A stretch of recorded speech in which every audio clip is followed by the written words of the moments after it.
This is the future.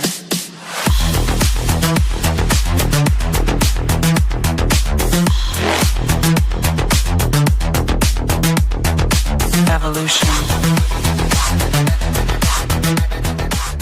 The Crossing Realms Conference launches September 19th and 20th and will dock in Richmond, Missouri. This is already being called the event of the year, folks. With an unprecedented list of speakers and special guests, 2 days of cryptids, UFOs, and paranormal presentations, along with a celebrity-filled ghost hunt, meet and greet, gallery reading, vendors, and a film screening.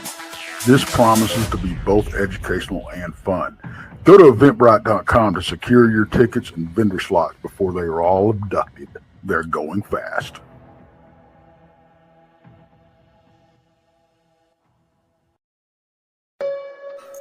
Greetings, mortals, and welcome. Please present your tickets for validation. Thank you. Your existence has been acknowledged, and you have been granted access every Thursday and Friday. You will be accompanying your guides, Krista and Brandy, along with a world-renowned guest. They will be exploring an intriguing tendril of what humans refer to as reality each week, as they strive to advance you further down the path to the truths of your physical earth and what lies on the other side. Remember to please keep your hands and feet in the vehicle at all times, and do not exit until the craft has come to a complete stop.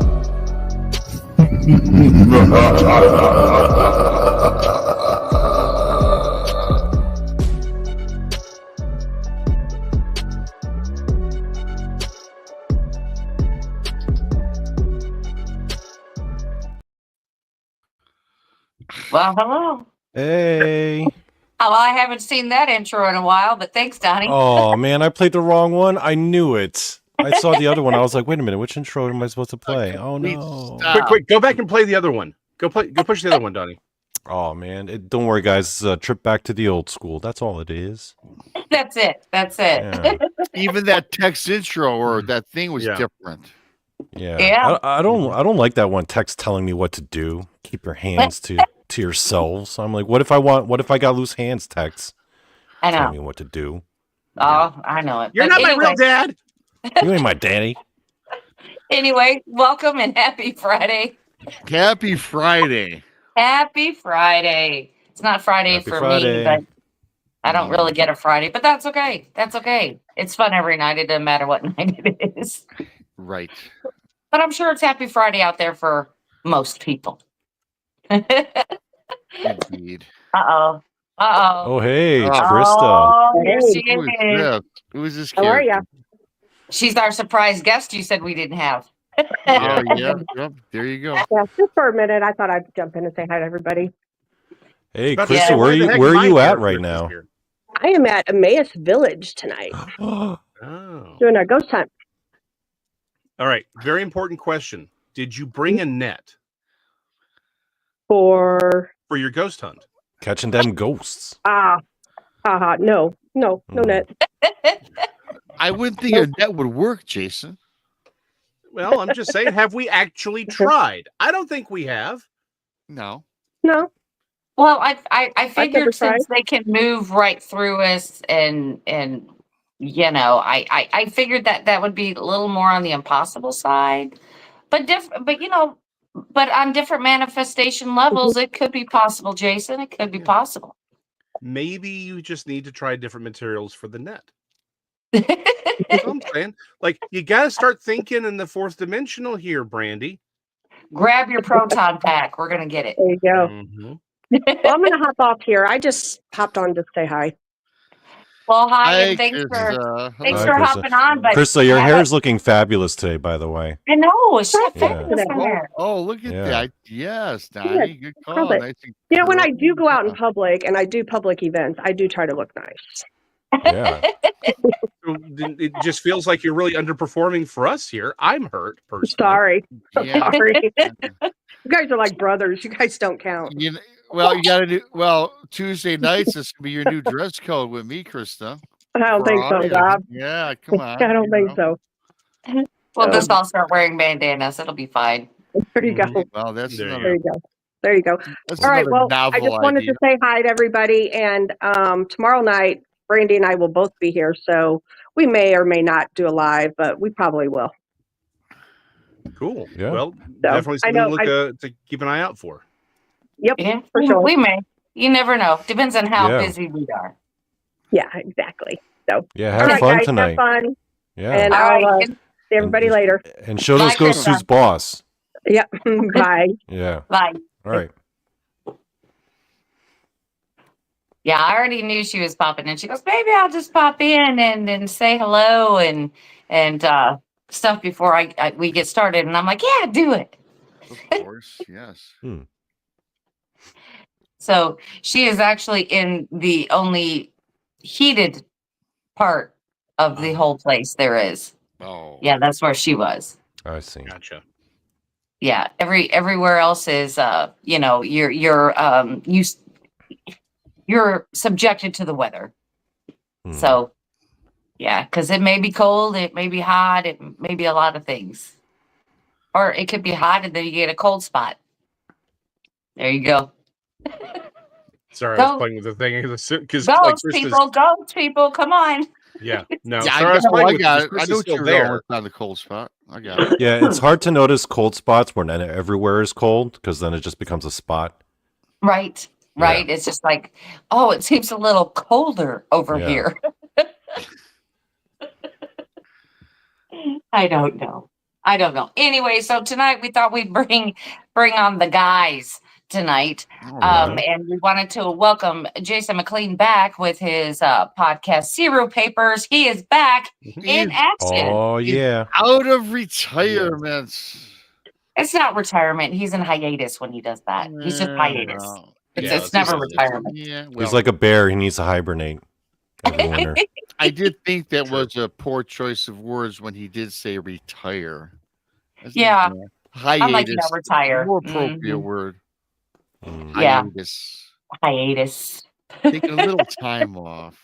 So I have a question because Frankie pointed out something about it becomes icy cold when it's already cold. What happens if it's already cold and you find a warm spot? Is that the place where the ghost is peed? It could be. But I'm going to tell you this, that I've actually had that happen in a location. It was at Tri-County truck stop. And I mean, this was in the summertime. There is no air in that place. And we were up on the top floor where it's part of the roof, where there's holes in the walls, there's things like that. And it was just so steamy hot up there.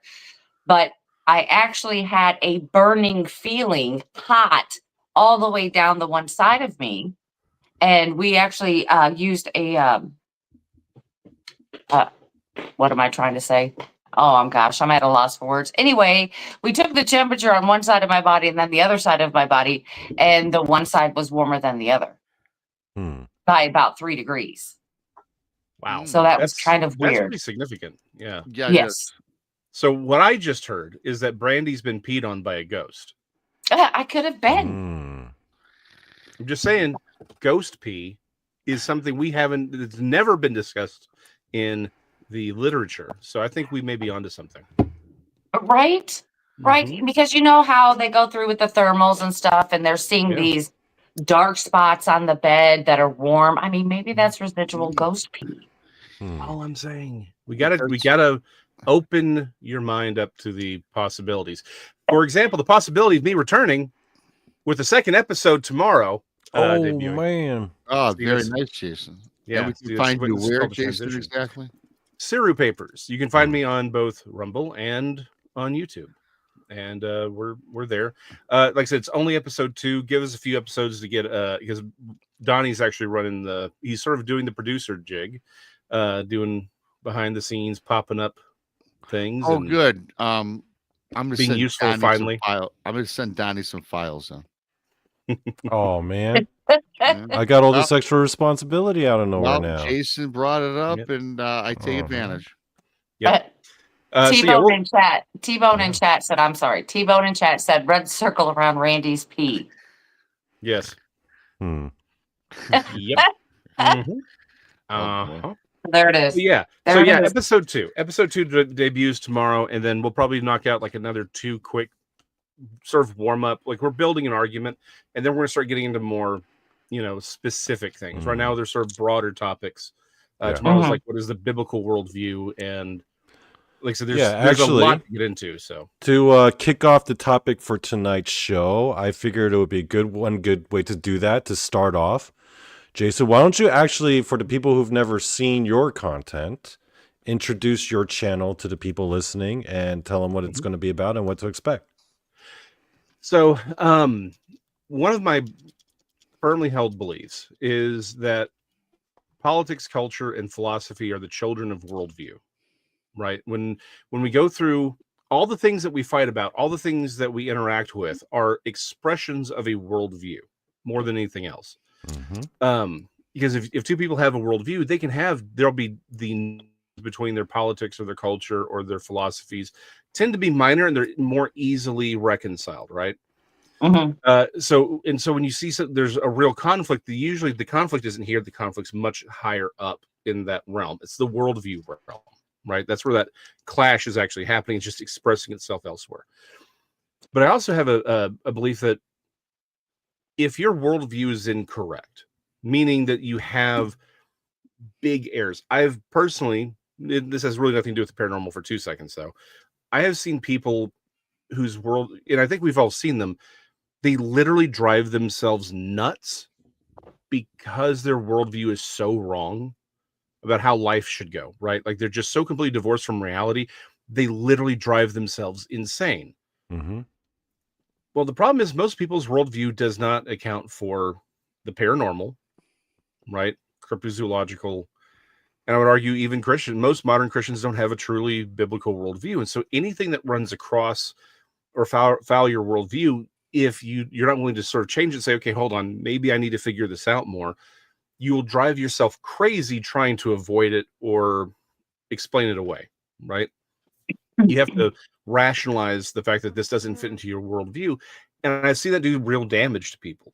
So the channel is basically saying, how do we take all this stuff and what is the worldview? How does this play out? Because I would argue the Bible actually explains all this stuff pretty well. Yeah. In fact, it would allow you to predict it. A true worldview or scientific hypothesis allows you to say, okay, what would I see if proposition A is true, then I should see B, C, D, E, right?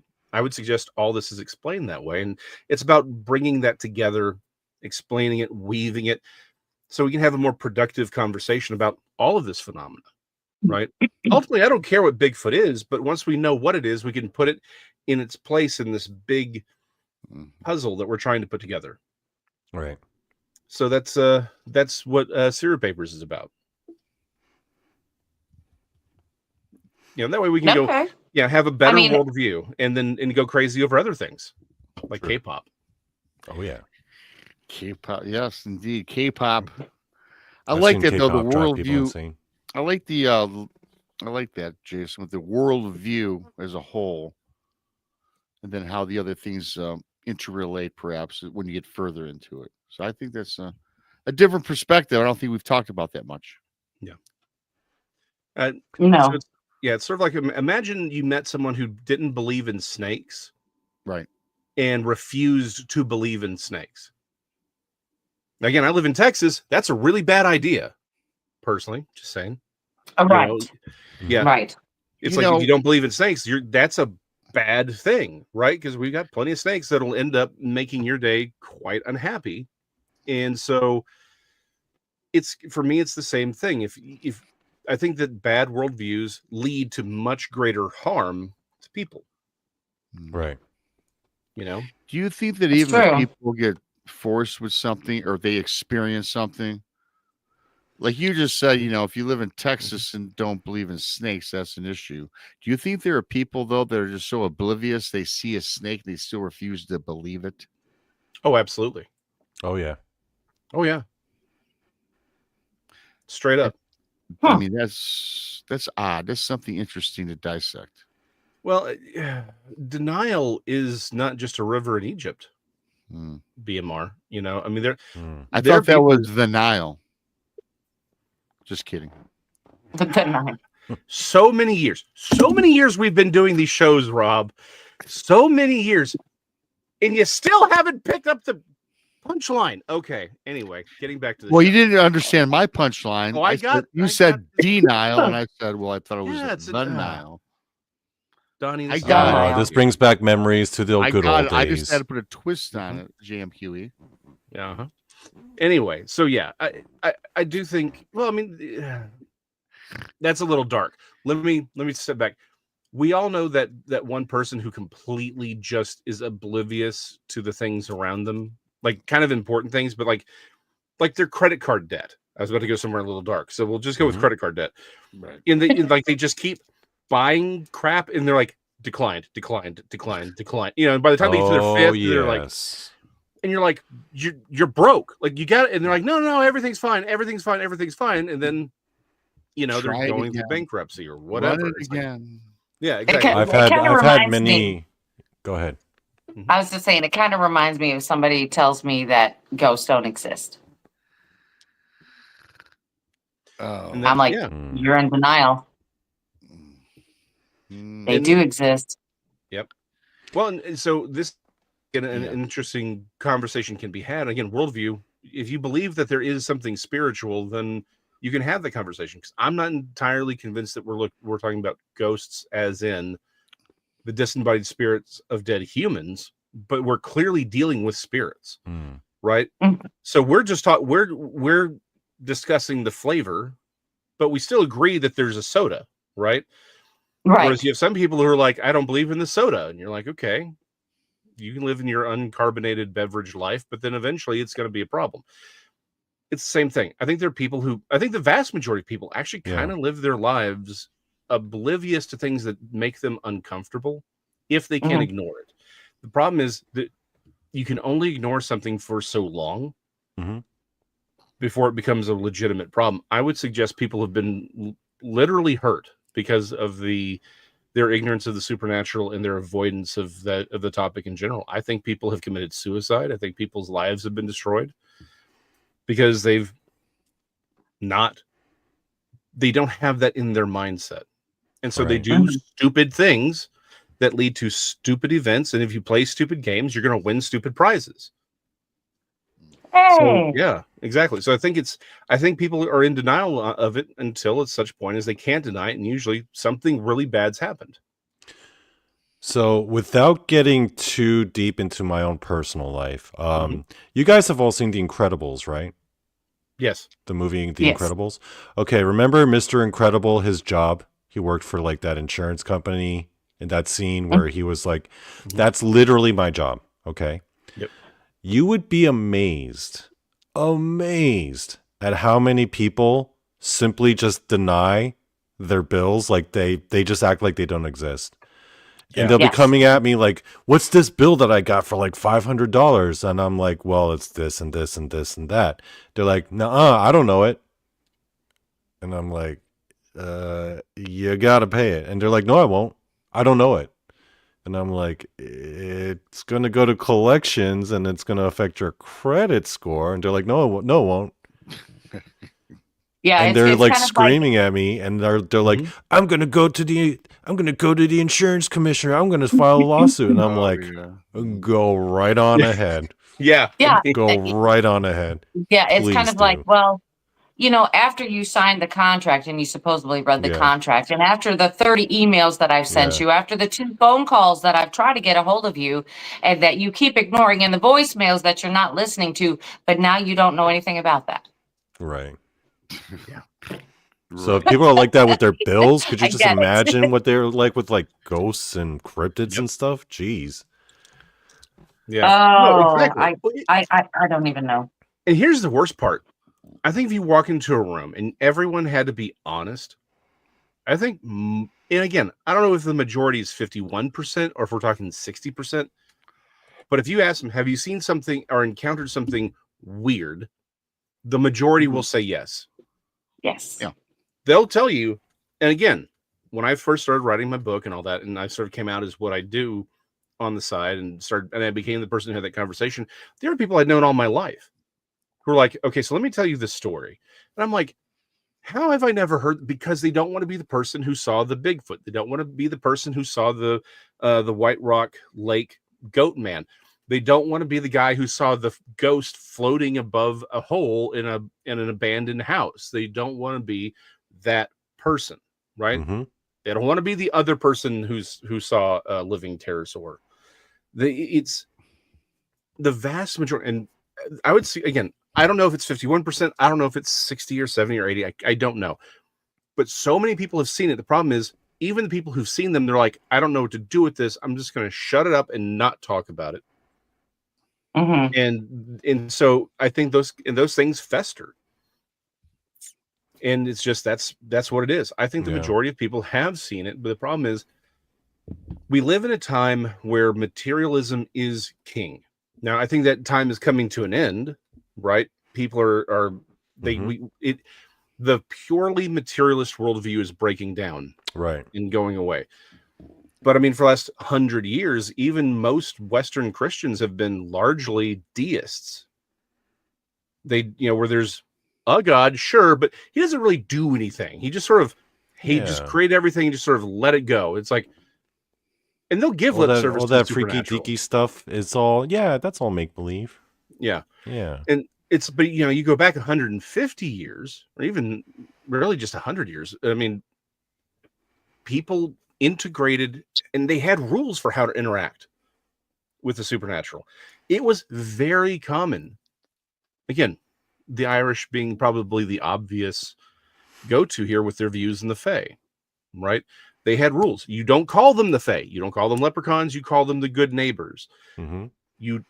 There were rules about how you interacted with them, right?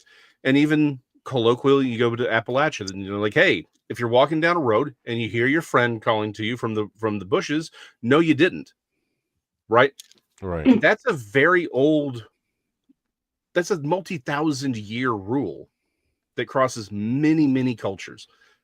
Most cultures throughout human history have acknowledged this stuff exists and then created rules for how to interact with it so that you didn't end up dead in a ditch somewhere.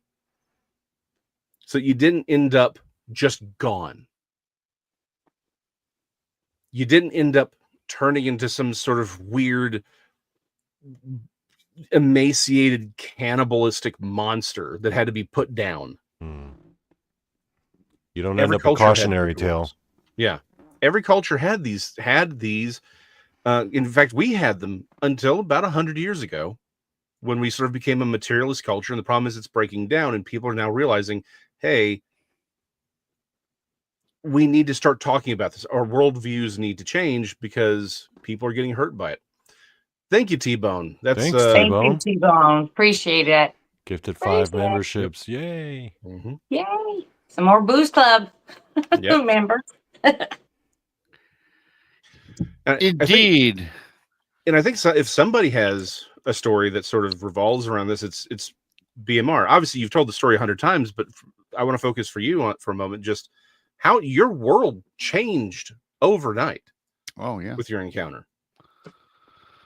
Yeah, I saw something that wasn't supposed to exist. In my back mind growing up, I knew about Bigfoot, saw Patterson Gimlin, saw Leonard Nimoy in Search of.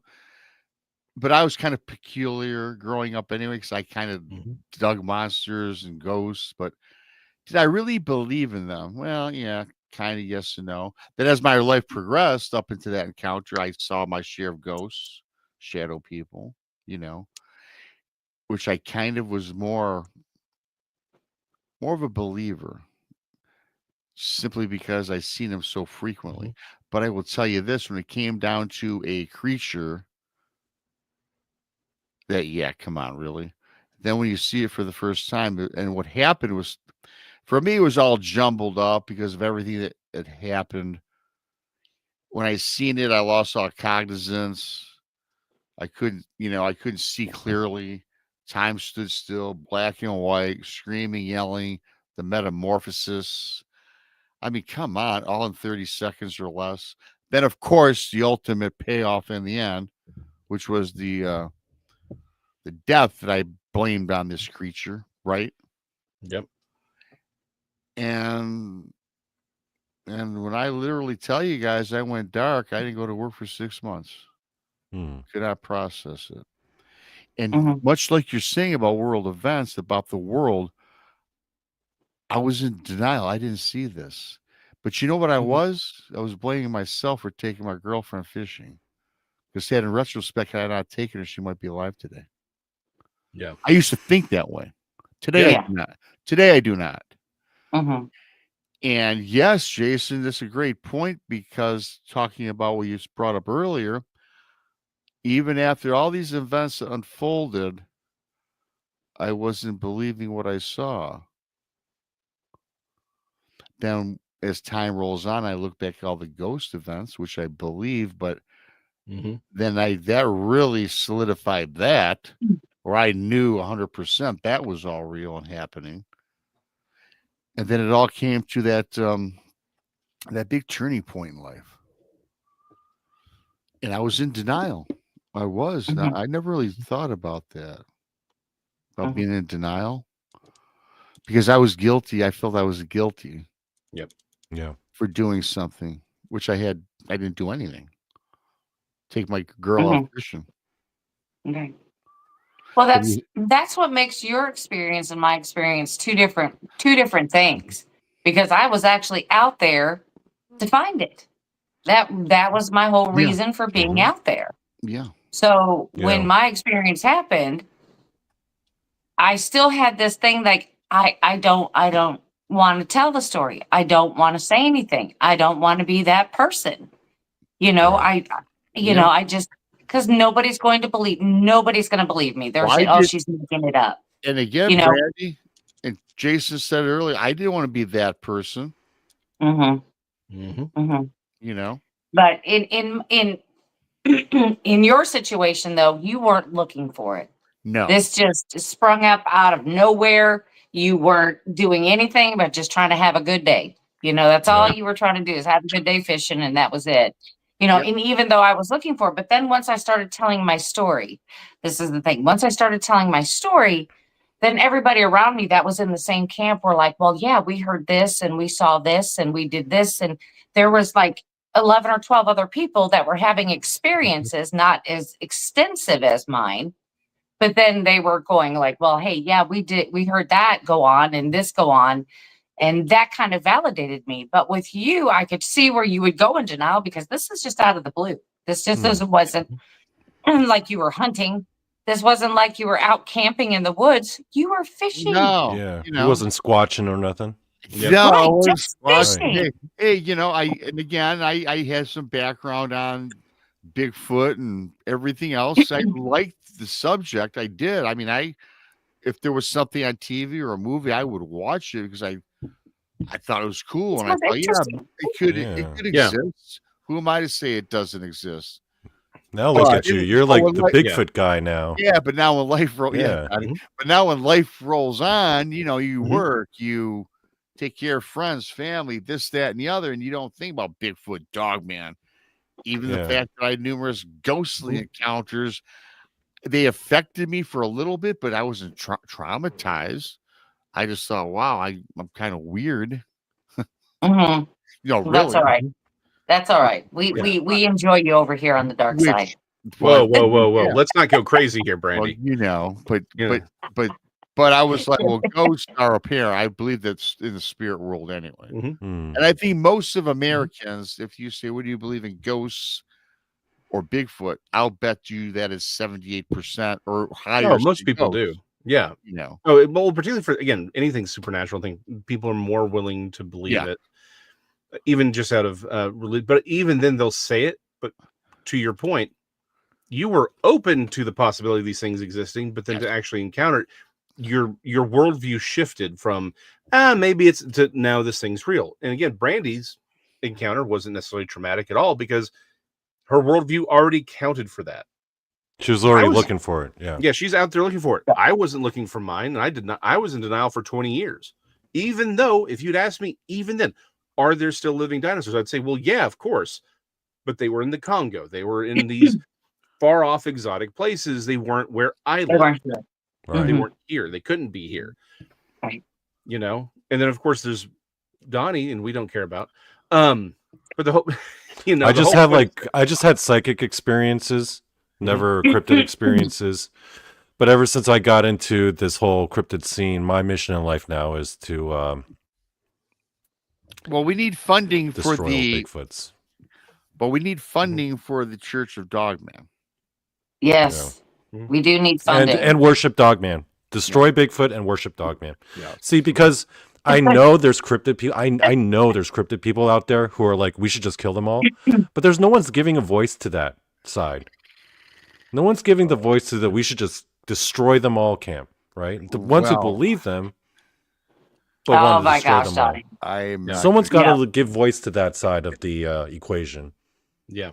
Well, I think the problem is that we're all too woke over here, Donny. We haven't. Everyone's all like, "Oh, we gotta respect Bigfoot. Bigfoot is our friend, and he is a guardian of the woods and protector of all the fairies." And oh my gosh, nah, man, nah. Well, you know, you're making me laugh too hard. I'm getting a little choked up over here. Well, I mean, Brandy, like, okay, last episode I did with Jason, right? We were talking about like killing all Bigfoots.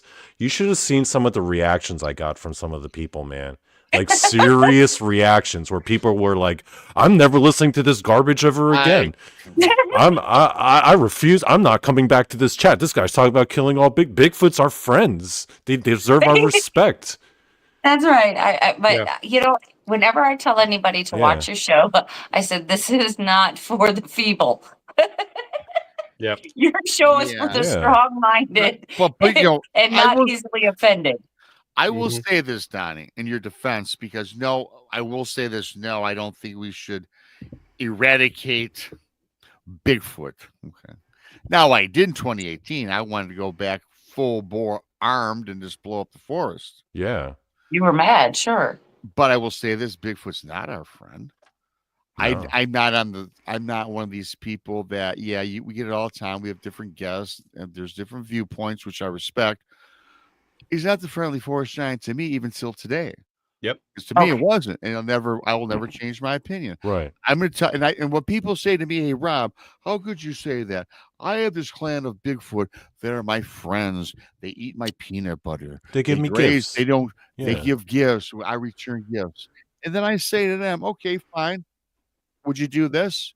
Would you have your toddlers 100 yards away from your home playing at the wood line with that clan of Bigfoot are? Would you let them hang out with them? Would you?" No, I get that point. They don't know how to answer that question. Mm-hmm. Yeah, I get that point. But what I want to say is, okay, black bears will eat that peanut butter too. Absolutely. They will eat anything you put out there. Yeah. But they are not your friends. No. You know, case in point, being in Gatlinburg, Tennessee. Oh my gosh, there was 2 little cubs running around and people were trying to get close to them and try to take pictures. And I'm like, y'all don't know where the mama's at. Yeah. Do you understand? You don't know where the mom's at. Now, what you're doing is going to cause a lot of harm because she's going to come attack you and then they're going to have to put her down for being aggressive because of what you did. Yep. They're not your friends. They're not your friends. They may be cute and they look cuddly, but they're not. Hey, listen, I just kind of see somewhat of a question or a comment in chat. When I talk about like a Bigfoot, again, you guys, I'm not anti-Bigfoot. I think they're cool. I think there are good ones, but I think like human beings, there's good, bad, and evil in everything that walks the planet. You know, just because you see a cougar in the woods, it's not going to eat you. It's not going to stalk you. Some are. They're hungry, right? They might. But here's the thing: I'm not going to trust something that I have no knowledge about. Right. You know, I mean, I'd probably be more scared to see a grizzly bear in the woods. I will say this than a Bigfoot. But then again, I can't answer that truthfully. I think I'd rather take my chances with a Bigfoot because I've never heard about a Bigfoot really mauling and killing a person. I've heard about a grizzly bear. Well, and the problem is we probably don't hear that story. They just go missing. Yeah, I was going to say that's the 411. But that might be the 411, and that might be our government coming in and sweeping up and taking care of it because it may just be they're there. It may just be that there are a lot of bear maulings. It could be Bigfoot report. Or one case that I know of specifically, dog maulings. Yeah. But here's the thing too, and I thought about that because you never hear about a Bigfoot doing this, that, and the others, probably because it's covered up. It is covered. Do we know this is fact? No, but we're not dumb people. Well, here's the thing. It doesn't have to be. I think the problem is we use the word cover up and say everyone's standing around and someone's like, well, we can't tell them it's a Bigfoot. We have to create the lie that it's a dog or it's a cat or it's a whatever. It could just be because, again, it's not in their worldview. Well, what could have possibly done this? Just probably a pissed off bear, right? And it becomes a bear mauling, or it becomes a dog mauling, or whatever. We need to understand a lot of this may not be cover-ups necessarily consciously, but simply because they're not willing to, like, that's not in their vocabulary. Again, the person who doesn't know that a snake exists, right? Right. It's like, again, I'm not saying it's not happening or that's never happened. I'm just suggesting it may just, that some of it may not be as deliberate as in conspiratorial as we would assume it to be. But back to the whole point of, not everything that eats peanut butter is necessarily your friend. I mean, look at Donny. Right. Donny eats peanut butter. Like he goes out in the woods and eats jars of peanut butter. He's nobody's friend. He'll maul you. He's my friend. I don't need peanut butter. I like a lot of peanuts in my. Pick on Donny. I like a lot of peanuts in my pad thai, but I don't need peanut butter out of the jar. I'm not some kind of sicko. He's not that uncivilized. Yeah, I will say I don't even have peanut butter in my house. I like peanuts. I haven't had a PBJ in like 30 years. My dad used to make a really good peanut sauce. I don't have them a lot, but when I do, I really enjoy them. I'm sorry. I like peanut butter and jelly. I'll get a nice stale one out of a vending machine every several years. Thank you, Joe Two Pops. That's is much appreciated. Thanks, Joe. Thank you, Joe. I mean, that's not the same. Anything that goes in the microwave warming up, it tastes just as fine.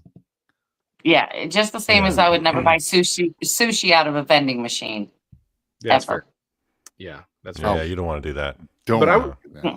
But going back to the worldview, also the other extreme or the other danger is even if you account for one but not the other, that's also a problem. Because I would suggest one of the big problems with the cryptid community for a long time has been, again, in the materialist mindset, everything had to be a physical Sasquatch. And I would suggest that one of the things that's really held back the pursuit of all this is everything was Bigfoot, everything was material that was just an ape, and that was the mindset. And so a lot of accounts by big name people were scrubbed of anything that resembled high strangeness. I remember a time. Correct. Me and Nick Redfern, I'm going to drop the name here, not because I'm cool, because I've just been around this long. This was a while back that we were talking, and he caught holy hell because he dared to point out that he had stories of people who were doing seances, and the thing that appeared looked like a Bigfoot. Wow. Whoa. And so, yeah, like it's like for a long time, there was never a voice for the paranormal. And I would suggest that's been one of the things that's really held back cryptozoology in general, is everything had to be material. But now we're coming to an age of the paracryptid, right? Where it's something that's considered a cryptid, but it's clearly a paranormal entity. Yeah. Mm-hmm. And so this is it's again, that's sort of you're willing to believe this, but this is all still walled off. And so you've actually held back your own research because you had to shove everything into this Bigfoot box. Right. And I really think the paracryptid is the best way to sum these things up, because they're not one or the other. They're a combination of both, I think. Now, is there a lot of them are an ape-like creature crossing and roaming North America and in the world? Yeah, probably. But we've been doing this long enough, you guys, where half the people we talk to, researchers or otherwise, it's not simply an animal. in my opinion, and things hell, not even my opinion, what I've been told personally with interviewing over 300 people in 2 years, 3 years. You know what I mean? Mm-hmm. Take me out of the equation. Every other thing that we watched, whether it's TV, YouTube, or elsewhere, it disappeared. This stump I was looking at materialized into this being. Something came out of an orb. Whatever. You guys know where I'm going with this. Everybody in the chat knows where I'm going with this. It's not a bear, a tiger, or a moose. It's not. Nope. I don't classify it as that at all. Nope. I've never seen a moose materialize out of an orb. Of course, I've never really seen a moose in real life either, like out in the wild. I did not know they come down as far as Colorado. So now I'm legitimately wondering, is like, what if one gets lost every once in a while and shows up like in Oklahoma or like parts of Texas? I'm just wondering if that's a real possibility anymore.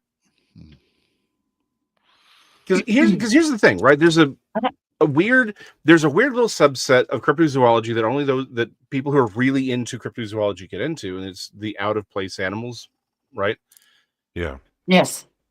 And I wonder how often things are, because this does have to be taken into account, how often things are just really out of place. And so because you're seeing something that's so out of place that it kind of throws your brain into a tizzy.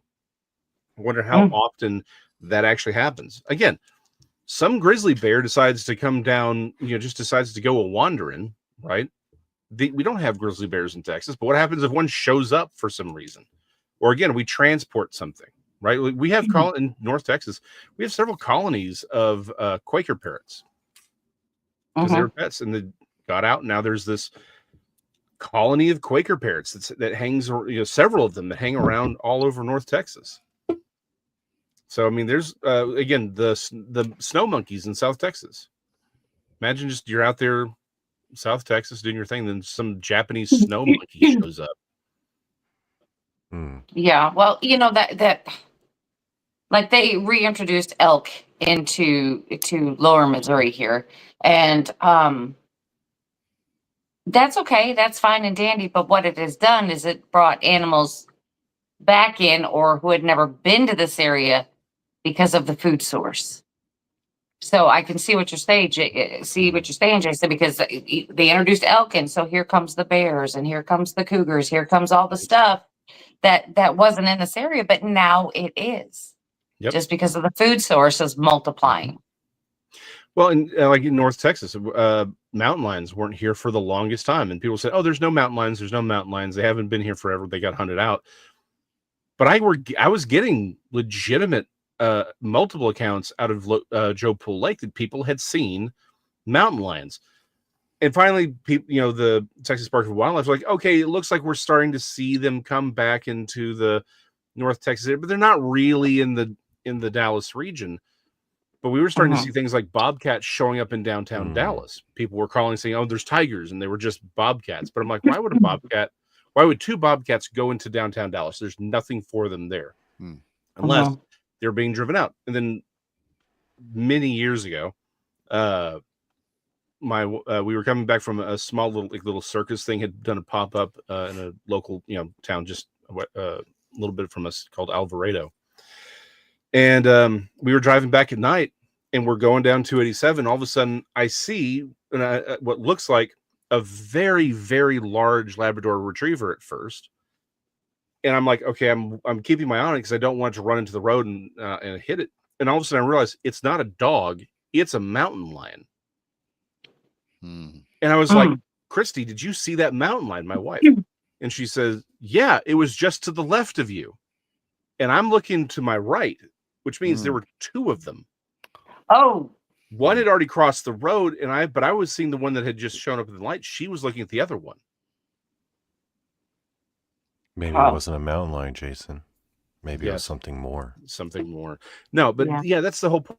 Like, if you don't know that they're mountain lions, you would behave differently. But it's like, okay, well, if they're coming back in, that is a threat to pets. That is a threat to small children. That is a threat to, if you're in certain locations, it's going to disrupt how things are moving, and you would make some changes.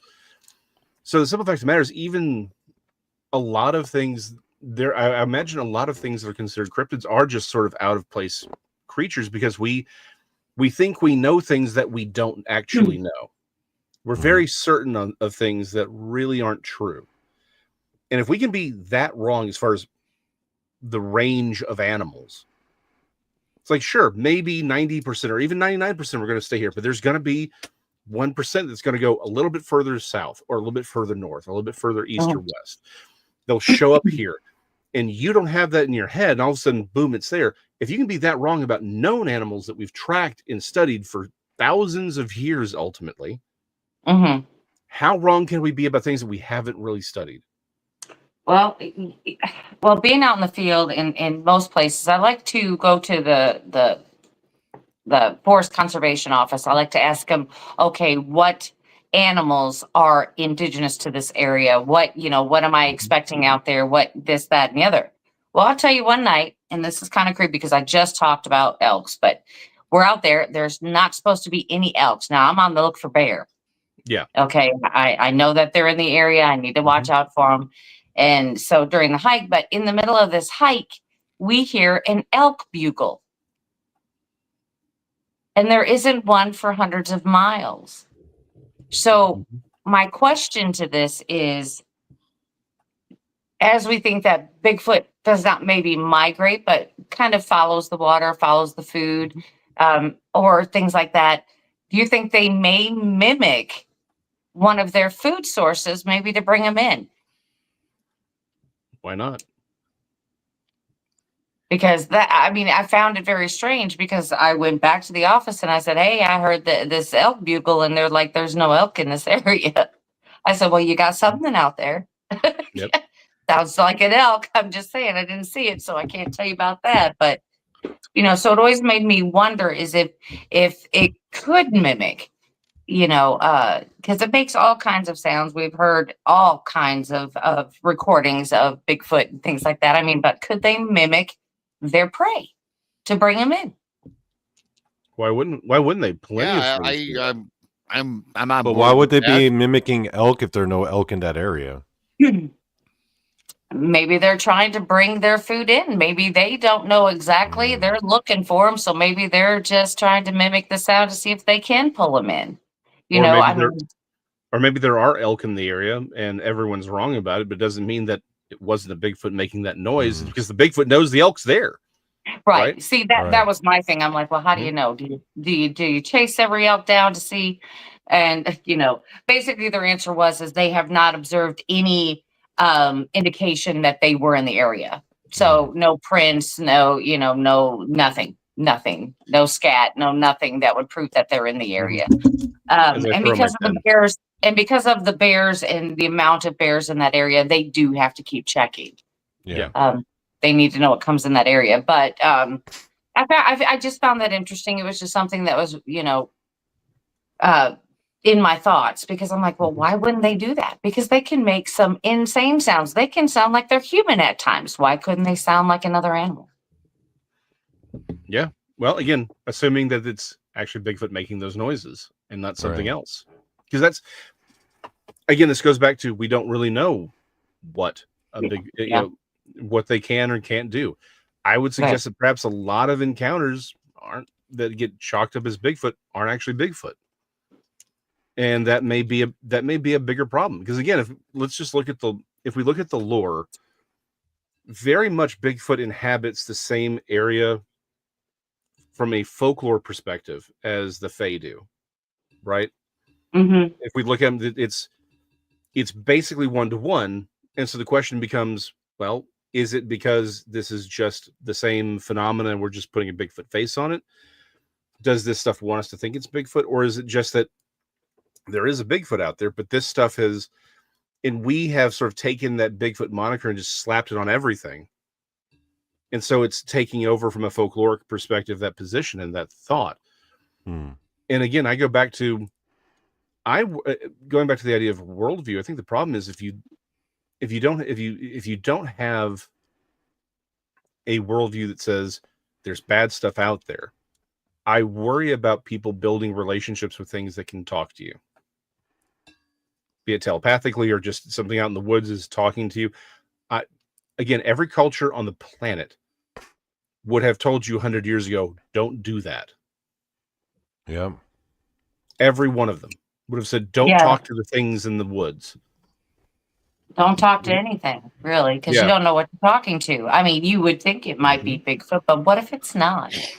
Now, we've all talked about this, and my thing is this: if you're set on something, because I believe that when we enter the forest, if you enter the forest looking for something, not as a hiker or a camper, and you have you don't care about paranormal or Bigfoot, but if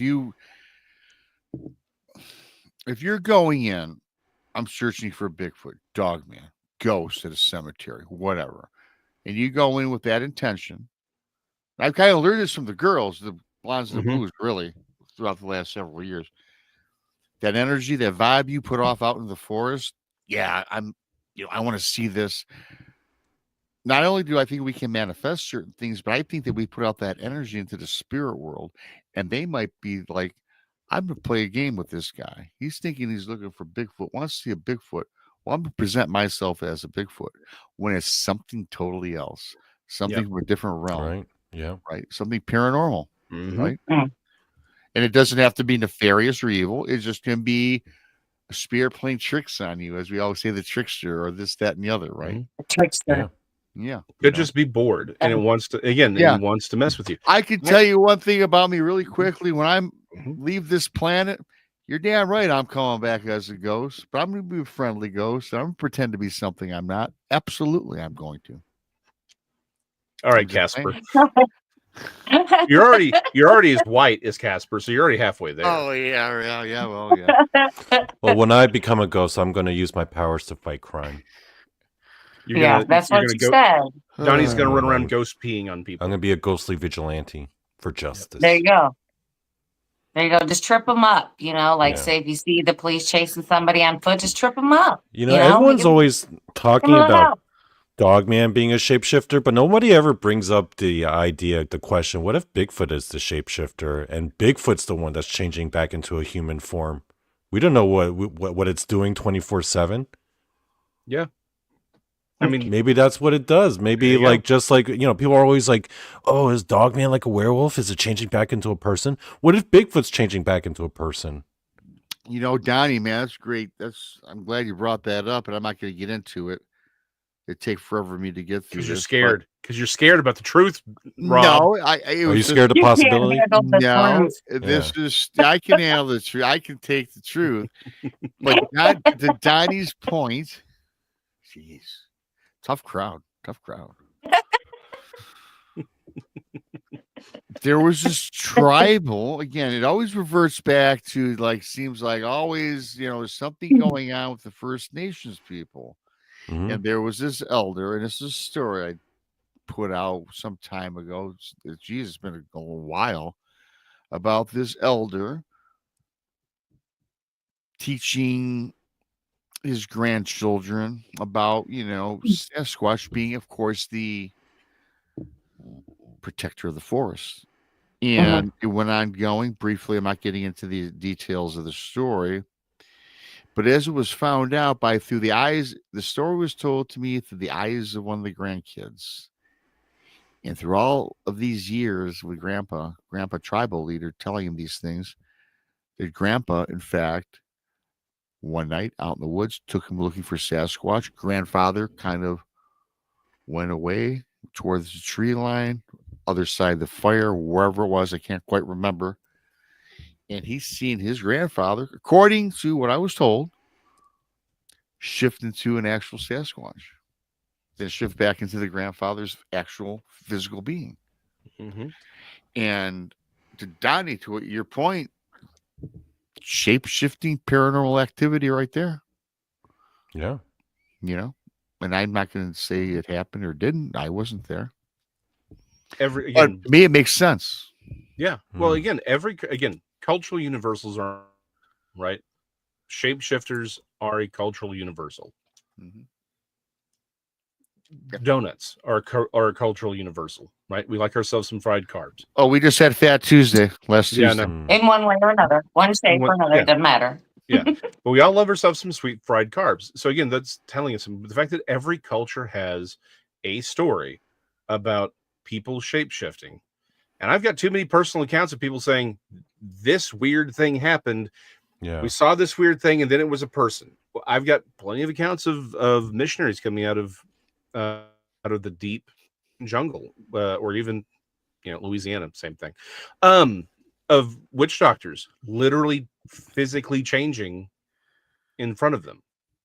Now, again, are they physically like they're actually growing like the Hulk, or is it a spirit manifesting and that's what we're seeing? I don't know. We don't have an answer to that. But the simple fact is, everyone says this is a thing. Every culture has suggested this is a thing. There are plenty of accounts going back as far back as humans go of people changing, whether it's some sort of manifestation or if they're physically shifting is sort of an irrelevant question at this point, because until we have the Spookatron 5000 and we can actually watch it happen and poke it with a stick, we don't know. But the fact is, we can't take that off the table. Right. In fact, it needs to be something that's on the table, because if it's not, then you're missing out on potential answers to this. Again, what's the thing we talk about all the time? You go back in time 600 years and tell people about viruses and bacteria, they're going to look at you like you're crazy. Not because they're stupid, because the idea of something being, it's like, how would you even explain it? There are animals so small you can't see them. It's crazy. And then along comes a microscope. We don't have, again, Spookatron 5000 patent pending, being the stand-in for that next level of technology that actually allows us to explore our universe a little bit deeper and understand maybe things aren't what we think they are. Right. Until that occurs, the answer to these questions may just be somewhere on a table we don't even know exists. And so to take anything off the table at this point is worrisome or naive at best. Yeah, maybe that's why Bigfoot's so elusive, because he changes back into a human form. Maybe some of the people who change into Bigfoot don't even realize it. Like, for example, our good friend Tex, he had missing time. Remember that story where he had missing time? Maybe during that missing time, he turned into a Bigfoot and went gallivanting into forest. I've often wondered that about Tex. He could have, he could have just, He could be a Bigfoot in human disguise. Yeah, and if that's the case, it's a pretty god-awful disguise. I'm like, yeah, I mean, let's be honest. Like, yeah, you'd think you'd be a little bit better than that. Yeah. Absolutely. I can't I'm just saying, like, he'd be like, it's the most obvious, like, well, it's clearly him. Like, yeah. But yeah, I mean, the bigger point here, though, goes back to worldview. If your worldview doesn't account for any of it, then you're putting yourself in a bad position. I would suggest that on the cryptid side, the lack of the paranormal or supernatural worldview has hindered that group. It's hindered our progress. In this, so it's one of those things where we have to be willing to really look at it. And the problem is, too many things are people putting definitive stamps on stuff, and it's like, okay, but why are you having this definitive stand? Like, what are you basing it on? And usually it's just what we want things to be like. And unfortunately, the universe is a little bit weirder than that. It's weirder than we'd like it to be. I mean, look at Rob. I mean, if there's any evidence that the universe is weirder than we want it to be, it's Rob. I'm a living physical being. I think I am a living enigma. But with that being said, though, you're right, though, Jason. We can't take anything off of the table. Right, Brandy? I can't with you guys tonight. Well, every episode we do with Donny, I keep waiting for something to come in through that back door and kidnap him. Gosh, I know. Like, you're going to keep something standing there. I actually trained my focus not to look at it. I'm not kidding you, Donny and Jason. I've trained my focus watching the Donny show or any other show he's on with us. I don't look at that because I keep thinking that I'm even seeing reflections into it. I see the 3 dinette lights in the background, but there's some creepy thing to the lower right handle by by the door handle there. Mhm. Which I always see, right, Don? Right, Don? People always see shadows moving in my background Yeah, and it's just stuff. like Well, yeah, I mean that's what happens when you're the very chosen one, I off-putting. guess. Yeah. You know. Yeah. Oh I'm just no, saying, one of these episodes, something's gonna walk past and like put its face in the door. Like a We're dog opening- is going to be grinning in the window. yeah. Yeah. Well, I'm Yeah. still waiting for that shadow person to go behind me. Yep. Yeah. Because you're going to definitely notice, because the light it really doesn't change. So when you see a shadow go behind me, yeah, you know something's going to be there. Hold It on doesn't real quick. change. Lisa, So I assure you, gallivanting is not the word we use when Tex goes into the woods. no. Yeah, maybe Tex changes back and forth into a Bigfoot and doesn't even realize it, guys. Yep. That's the time losses. I don't even know what to say to that. I mean, it's like putting a bad vision in my head, because all I can do is picture Tex running around the forest in his skivvies. You know what I mean? Well, the worst part is he wouldn't be in his skivvies. Like it would be like that Bluebonnet picture he terrorizes us with every year. Oh, And I'm not explaining the photograph on the show. It's for us. We've all been terrorized by it. We're all traumatized by it. Oh God, Y'all don't yes, need to know. please. Yes. No. I'm just saying. Yes. Yeah. We've been very definitely traumatized. So if you do see Tex in person, maybe he'll show it to you. Yeah. Don't ask for it. Don't ask for it. Don't. Just ignore it. Don't. That picture would make Bigfoot scream in terror. He'd be like, "Oh, why doesn't he have fur? Oh, please give him some fur." I haven't slept properly in years because of that. Definitely do not ask for it if you happen to see him at the conference prior to breakfast, lunch, or dinner. Right. And, I saw it, and all I could say was, my eyes, my eyes. I'm burning. My eyes are burning.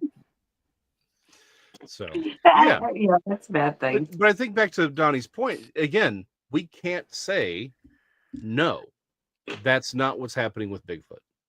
Yeah. And, I want to go back. I want to go back and revisit something you said. Because when people start talking about stuff that I got questions, it's just a thing. You were talking about these witch doctors, voodoo doctors, whatever, and changing and this or that or the other. Do you think that could have been like some type of, or a form of hypnosis where they're doing this to people, with the smoke, the fires, the lights, the whole thing, that this could be a form of hypnotism where they're putting the thoughts in their head versus what's really happening? I can't say no. I mean, because a lot of it. Go ahead. I was going to say a lot of it that we see is they're out there and and it's usually at nighttime, and you see the campfire, and it creates a strobe effect when they're dancing around and everything. And I'm just wondering if that couldn't create that type of environment. You know what I mean? Put them in a trance-like state. I wouldn't say no at all. In fact, this is something I've really come to over the last 2 years.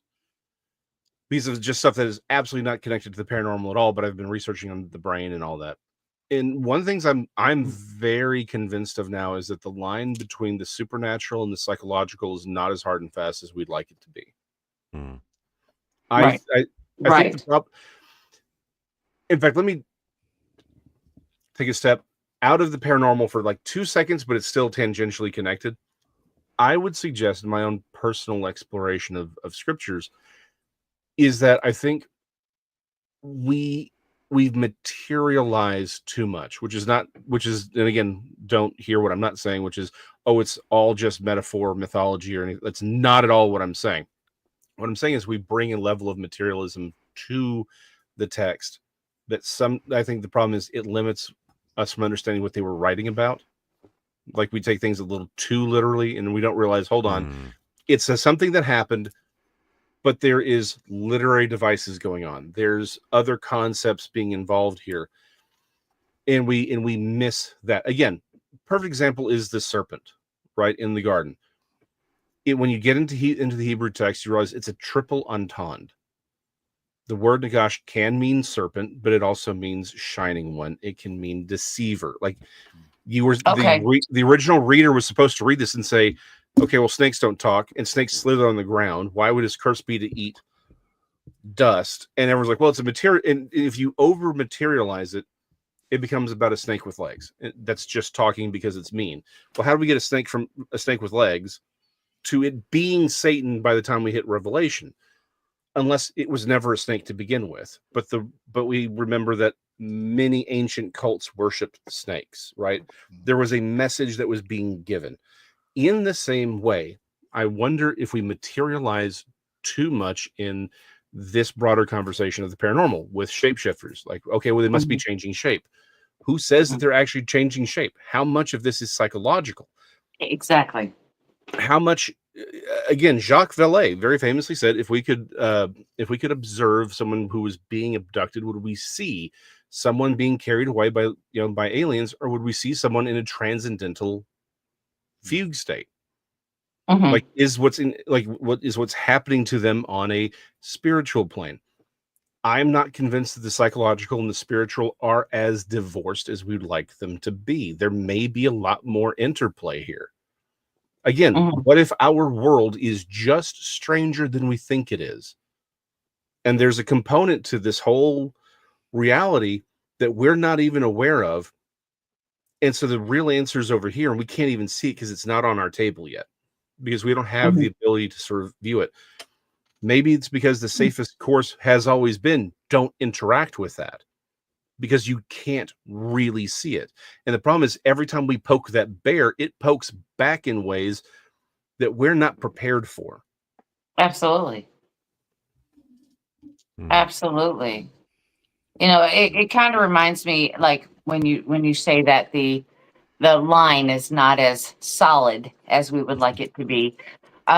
We were doing a home investigation about this older lady who was on oxygen, 90% of the day. The only other 10% is to shower and get dressed. That was the only time. But she had moved like a day bed, or had a day bed moved out into her living room to sit next to her the oxygen machine that plugs into the wall. But she started noticing things that were happening in her home. She was noticing noises, things bumping in the bedroom when she's not in there. She could hear people walking within her room, all this other kind of stuff. Well, when we got to investigating, we noticed that the EMF coming off of that oxygen machine was well beyond the range of what it is safe to be. But with her with that day bed and laying next to that machine so she could be closer with the tube, was creating hallucinations for her. And, she couldn't tell what was real and what wasn't. Yeah. So I believe in what you say is when you're saying, well, it's not as fine as we would like it to be. And you're absolutely correct, because there are other influences that blur that line. Let me push this even further on the whole. We don't have this. We ain't got the Spookatron 5000 patent pending. Not yet. Not yet. I'm waiting. What if, because now that we're bringing not just EM readers but also radiation detectors, Geiger counters, that kind of thing. Yes. K-pop videos. K-pop videos into the field. What if? I'm trying to think about a way to actually explain this. What if some, the EM spikes that are being seen, again, not all of them, this is not an across the board thing, but what if the experiences people are having are created and stimulated by these EM fields? It's not that the EM field isn't there, but it is something naturally occurring in a phenomenon we don't understand. Maybe it is supernatural, right? It's irrelevant as to what's causing the EM field for this part of the conversation. But what if a lot of the experiences of hauntings that people encounter, or supernatural, whether it's in the field or whatever, in the forest, but these random EM fields, whether they're supernatural or not, or just naturally occurring, are, again, it's stimulating the brain. The brain is then creating the haunting experience. So it's, it doesn't imply necessarily that these supernatural entities are not real. Maybe those supernatural entities exist on the electromagnetic spectrum. Mm-hmm. Yeah, well, I mean, especially when you're going into a haunted location and you're just going straight into investigating. When you're not, when you should be logging in a book when you first go into a location, exactly where the hot spots are, and then they're continually there. That means there is something within the wall or something there that is putting it off, so it has to be taken out of the equation. You cannot use that as a EMF spike that cannot be explained, because we can explain it. So, I mean, I get what you're saying, is that people have these false positives, but they're not realizing that it's caused by something totally natural or man-made. But the thing is, in those false positives, people could be experiencing, again, like you said earlier, hallucinations, Yes, auditory or visual, or even the sense of there being somebody there, or the ghost peeing on you, as in your case. Right, you could still have that phenomena, and it's literally a false positive. Or, to a point, let's say that some of these EM fields are caused by these entities, but the experience that you're having is not them doing it; it's your own brain, because it's been stimulated by the field. So that's what I'm saying. We don't have an objective way to view this stuff, and we need to not jump to these conclusions, because it may be there's something else happening. And our own brains, our own minds may be interacting with it. I won't, again, no names on this one, because I haven't been allowed. I haven't had this discussion to have it publicly, but I'm open to the idea that some of, trying to be very vague here, certain clearly present entities at particular locations, I would not be surprised. And speaking with this other individual, he's actually probably pretty close to convinced that it's not a naturally occurring entity, but rather almost like a golem, like a paranormal amalgamation of people's thoughts, maybe even whatever. But essentially, again, we'll use the term this one time, a tulpa, right? So there is a thing, and it is there, but people have sort of created it. And it's now a thing that's there and exists and is occupying that space because people have believed it to be there for so long. Somebody I probably could talk about, Old Alton Bridge, right? You have the Goatman, the Goatman story of Old Alton Bridge here in Denton. And I wouldn't be surprised if because the things that people encounter there, like there's the stories, right? Again, talking about my book, there's the stories, but then there's the things that people actually encounter. When you talk to people, say, yes, I had this encounter here at Old Alton Bridge. They're all paranormal. They're clear. This is clearly a paranormal hotspot. So the question becomes, well, was it a paranormal hotspot before the legends, before the stories, or did the stories create this hotspot and generate that? And what people are encountering is not a naturally occurring paranormal entity. It's something that was created by people's belief in it. Well, yeah. So basically what you're saying is that people could be manifesting their own haunting. Yeah. Okay. All right. And I believe that. I believe that 100%. I noticed that a lot with some people. It's like I take a lot of I go to a lot of events. I run a lot of events. And if you tell them a haunting story of the location, hey, there's a lady who stands on the stairs. There's always at least one or two people that always see that lady on the stairs. Always. So I think that they go to the stairs, they camp out, they wait for it, and they manifest this to happen. So and sometimes I don't know is because both of them are, the people are wanting it to manifest, or is it because they're, I don't know, maybe they're wanting to see it so bad they believe they see it. Right. Did they induce their own hallucination? Yeah. We've a lot of things you said, Brandy, I kind of believe to some extent with those different theories and that, with the manifesting and this, that, and wanting to experience something so bad. But do you know, because you would know better than us guys, you know, when you do, let's say you have to go talking about, okay, what's the one device you use where if there's a spirit present, the lights go off? What is that? Is that the EMF, the EMF? EMF detector or the REM pod. The REM pod will Yeah. do the same Okay, thing. those. Yes, that's what that. Yeah. Okay. Yeah. So I wanted to ask you because I don't recall this, and maybe it was prevalent and I just missed it on a couple of recent investigations you guys did, and we went live on one of the shows or whatever. One was with the helmet, God helmet, Mhm. and then there was the other method where there was rods, or you would ask questions, or maybe it wasn't the rods, but you asked questions, and the guy had The Estes method. yeah, It's okay, the and Estes then method. so you'd Mhm. ask a question, they would give a response, and they can't Mhm. hear anything, correct, around them, Correct. Correct. and then the God sounds a little different, which is totally different. So I was wondering because you get certain results and responses from the people doing it, but my question was during these experiences, perhaps you're seeing something or something's around, like they might see, I see a ghost over Donnie's left shoulder, or I might see an apparition by the closet. When they're vocalizing these things, are these other meters going off in connection with what they're seeing?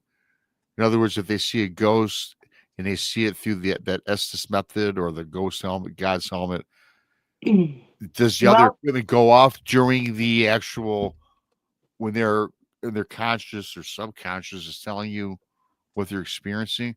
You kind of well, if follow what I'm you, trying to say? yeah, yeah, I do. That if there is any other technology that is registering the same thing that you're seeing. Okay. And if you remember when we did the Estes method at Ray County Museum, and I was sitting in that room, and Terry was talking to me. I think you were with us on that show. Yeah. And she was doing the Estes method with me, and I couldn't hear a word she was saying. But going back and looking at it, you can see that lights were going off, a bell was going off when I was Okay. speaking. So, I mean, yes, it does happen. I mean, it does happen, but I mean, a lot of people don't think when they're doing these different experiments is to put other things around to verify, that something is happening. That validation, I think, is absolutely needed. Well, I brought that up for that validation point because, that validates that because, like we're talking earlier, how do we know that sometimes it's not an environmental thing? Like we always watch that show. I don't know. I kind of stopped watching it. Skinwalker Ranch. All this equipment goes off. Well, yeah, it's going off because I can tell you what, and I believe there's things going on, but it's got uranium there. It's got radiation there. I mean, how do they really know that it's not natural? How do they know that it's some entity or this, that, and the other, right? Because you got this piece of land that's sitting on a magnetic field, for God's sakes. Exactly. So it can't be all paranormal, right? Right. I mean, well, that's part of the nature. Yeah, because they've had helicopters fly over where it was messing with the instruments in the helicopter. I mean, that tells you right there something's happening.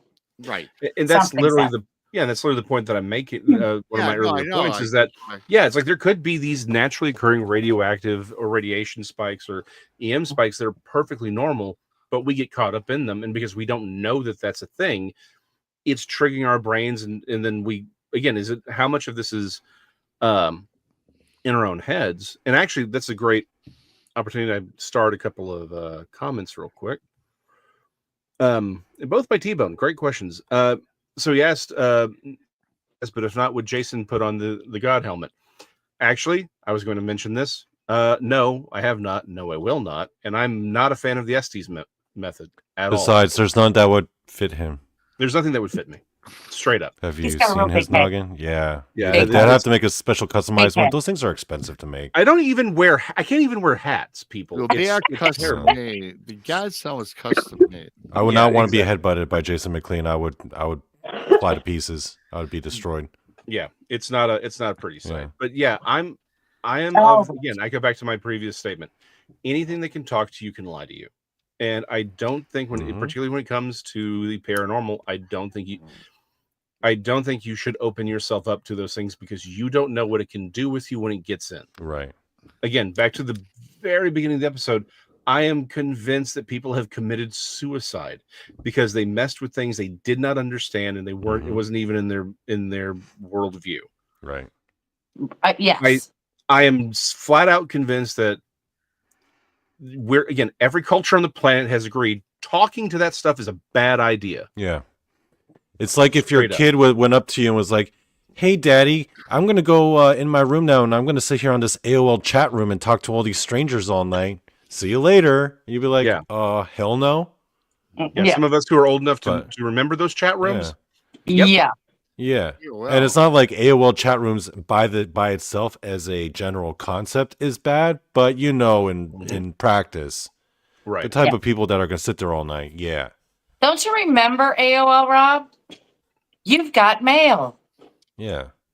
Remember going in those chat rooms? Being like, I remember ASL? the chat rooms. Yeah. That was AOL, American Online. American Online? Yeah. Yes. Okay, yeah, I remember that. I used to rule those chat rooms with an iron fist. Half of those chat rooms, I'm like, why am I here? What am I doing? How did I even get here? Yep. I remember this thing called MySpace as well, I think. Yeah. Which is like I don't remember, but yeah. Yeah, there's a lot out there. And don't even get me started on MySpace. I've got a story. MySpace was waste of space.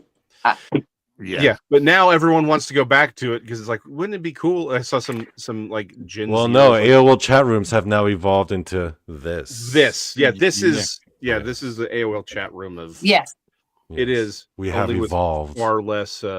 Yes, it's more directed. It's like if you look at a video and you're seeing it saying paranormal, you're going to get the paranormal. At least you got that. Yeah. In those chat rooms before, it goes all over. No idea. Yeah, and those were dangerous. And those were actually dangerous. Yes. Back in my life. Anyway, back to so I have a theory. Okay, here's my theory. Okay. So I think one of the things that a lot of people get misconstrued is the implication that there's too much of a contradiction or opposing viewpoints of what's objective and what's subjective, right? When I mention something is there's the subjective reality and then there's objective materialism. Yeah. Subjective reality we can understand. Well, objective materialism is like mainstream science, right? Basically, if what you experience doesn't line up with objective materialism, well, then that's on you. That means your credibility is ruined. Your credibility is lesser because it doesn't agree with objective materialism, right? Objective materialism has its place, but it's not the whole gamut of the human experience, at least what we experience in our lives. That's the subjective reality, right? The subjective reality being the universe is what we experience in our own lives, right? And the day we die, that's the day the universe ends, right? Now, that has its own merit, but you don't want to go too far into that because then you start venturing into the world of solipsism, right? So our drop in solipsism. I like the thing. So our lives is just a delicate balance, right? Yeah. All of us in our adult lives and our education and our experiences, we're trying to balance out these two forces, our own subjective experience versus objective materialism. I believe what the paranormal and the supernatural really is it manifests to us directly through our subjective experience because it knows how to interface with that. It does not line up with objective materialism because number one, it doesn't need to. Yeah. Because that's not, it's meant to directly interface with human experience. So yes, maybe if you go to a place with like extra EM field energy, we get these hallucinations, and these hallucinations, they speak to us and we experience real experiences through them. But what's to say that makes it any less real? Oh, exactly. Because objective materialism says, oh no, that's just pareidolia. No, you're out of your mind. You're either unintelligent or you're insane. But the paranormal, the other side, they don't care about that because all they care about is directly interfacing with people directly to their subjective minds. So maybe they are using things like EMF. Maybe they are using things like our own bodily brain chemistry. Who knows? That's not to say that's any less real or is any less conscious of something or any less a manifestation of an outside consciousness directly interfacing with our minds and our experiences, right? So Where has this Donny been? We have him on Wednesday nights. I know.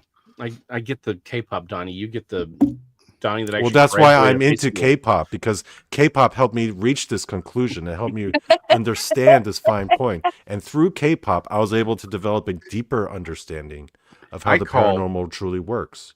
I call BS because you did not learn solipsism from K-pop.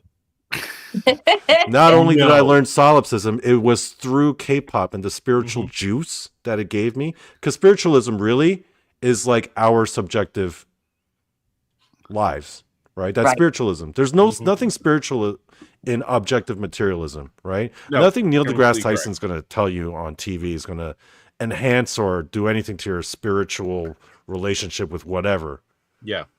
It is through K-pop that I was able to find this knowledge and this Well, truth.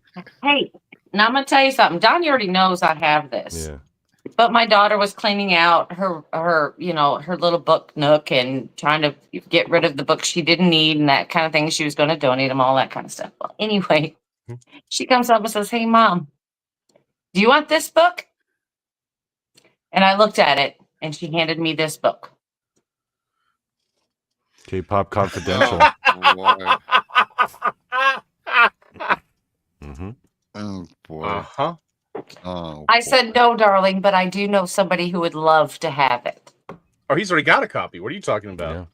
Yeah. He's going to get one from her because this is special. Yeah. This is from her.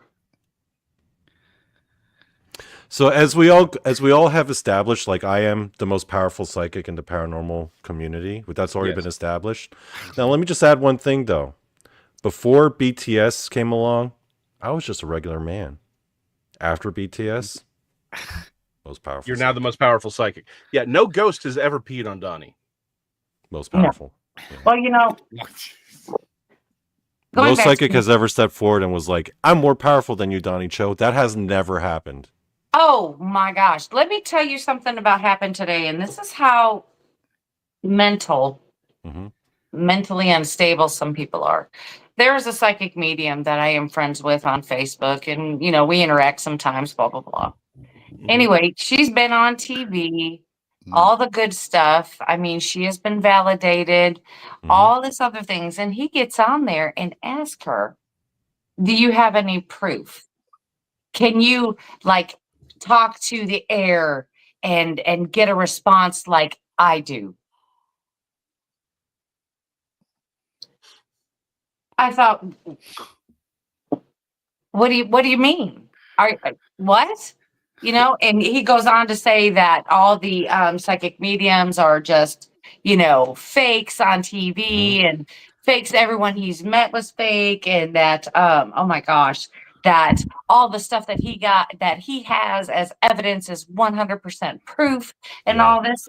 And I kind of laughed at it and I said, "Oh, first of all, that's not a good way to make a name for yourself in the field." I think you just burned yourself right there because you're talking to somebody who's been in the field for over 20-something years. Okay. Yeah. And then on top of it, how not to win friends and influence people. Right. Dale Carnegie. Yeah. And I just put on there, I said, that's what's wrong with this community. Right there.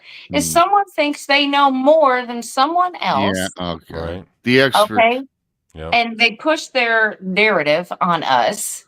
And I said, I guess he's the only one that's had a paranormal experience in the whole entire world ever. Honestly. And I said, that gave me the biggest laugh today. I didn't even know what to do with it.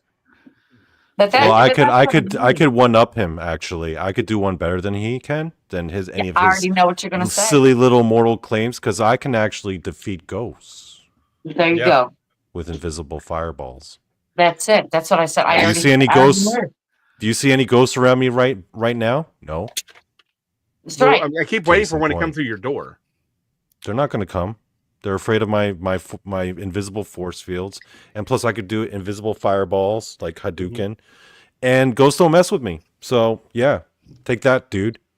How about them apples?